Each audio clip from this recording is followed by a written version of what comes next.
9 experienced hikers, a remote mountain pass, and a discovery that defied the laws of physics. When rescuers finally found their tent, it was slashed open from the inside. But it wasn't what was inside the tent that haunted them. It was what they found in the snow. Bodies with missing tongues, internal injuries like a high-speed car crash, and a strange radioactive glow. Welcome to the Dyatlov Pass, the mystery that science still can't explain.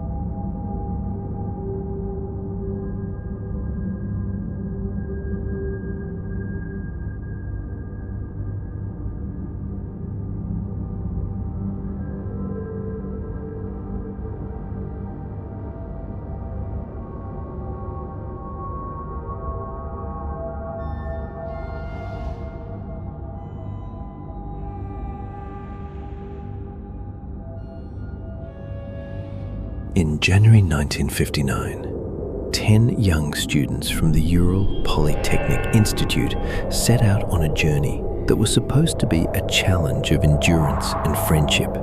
Led by Igor Dyatlov, these weren't amateurs. They were experienced hikers, prepared for the brutal Siberian winter. Their destination? Mount Otorten, which in the local Mansi language translates to "don't go there."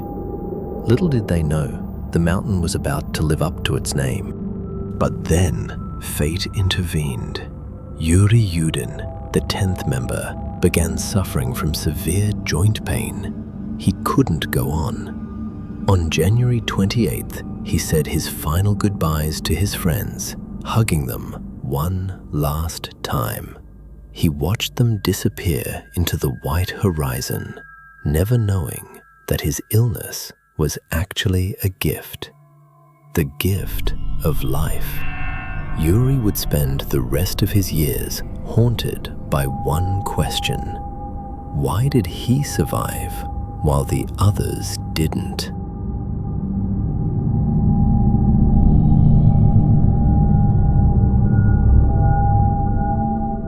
February 1st. As the sun vanished behind the jagged peaks, the group found themselves trapped in the blinding blizzard. Igor Dyatlov made a choice that still haunts historians today. Instead of retreating to the forest for shelter, he ordered the team to pitch their tent right here, on the exposed, frozen slope of the dead mountain. Total chaos. No time to put on boots. No time to grab coats. They didn't use the door.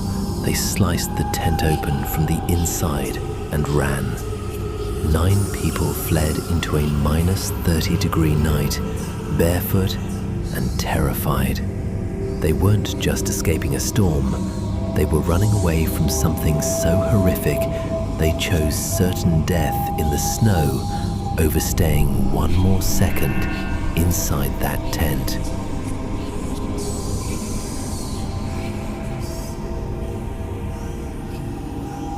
One mile down the slope, rescuers reached the edge of the forest.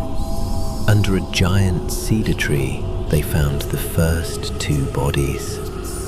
They were dressed only in their underwear, their hands raw and bloody from trying to climb the tree in a desperate attempt to see the tent.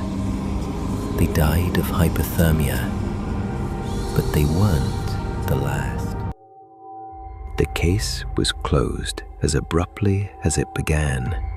The official verdict? A compelling unknown force. For over 60 years, the Ural Mountains have kept their secret. No tracks of struggle, no signs of killers. Only 9 souls lost to the shadows of the dead mountain. Some call it an accident. Others call it a cover-up. But the mountains aren't talking.